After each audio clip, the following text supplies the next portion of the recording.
قوم عاد یہ وہ قوم ہے جس کو اللہ تبارک و تعالی نے آندھی کے عذاب میں مبتلا کیا تھا۔ قوم عاد کا مورے سے آلہ عاد بن اوس بن ارم بن سام بن نوح ہے۔ اس عاد کے بیٹوں میں شداد بھی ہے۔ یہ بڑی شان و شوکت کا بادشاہ ہوا ہے۔ اس نے اپنے وقت میں تمام بادشاہوں کو اپنے جھنڈے کے نیچے جمع کر کے سب کو اپنا مطیع و فرمانبردار بنا لیا تھا۔ اس نے پیغمبروں کی زبان سے جنت کا ذکر سن کر براہ سرکشی دنیا میں ایک جنت بنانی چاہی اور اس ارادے سے ایک بہت بڑا شہر بنایا جس کے محل سونے چاندی کی اینٹوں سے تعمیر کیے گئے اور زبرجد یاقوت کے ستون ان کی عمارتوں میں نصب کیے گئے اور ایسے ہی فرش مکانوں میں بنائے گئے۔ سنگریزوں کی جگہ ابدار موتی بچھائے گئے۔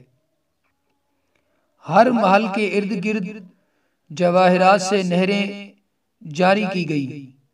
قسم قسم کے درخت زینت اور سائے کے لیے لگائے گئے۔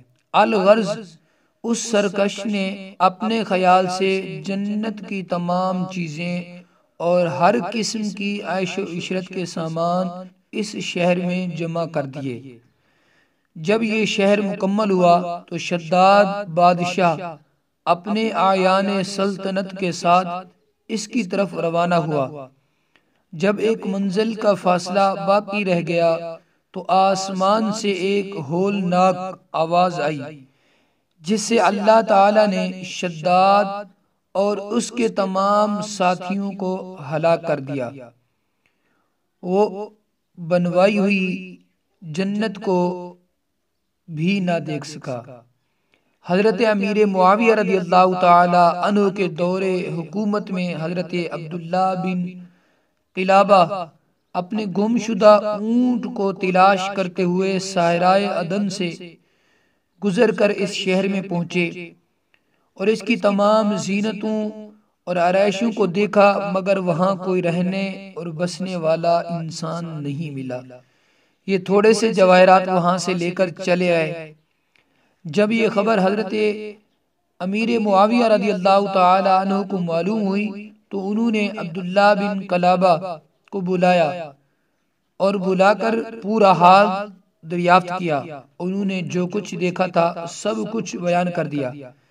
پھر حضرت امیر معاویہ رضی اللہ تعالی عنہ نے کعب الاحبار رضی اللہ تعالی عنہ کو بلا کر دریافت کیا کہ کیا دنیا میں کوئی ایسا شہر موجود ہے؟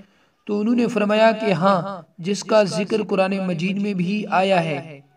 یہ شہر شداد بن عاد نے بنایا تھا، لیکن یہ سب عذاب الہی سے ہلاک ہوئے اور اس قوم میں سے کوئی ایک آدمی بھی باقی نہیں رہا۔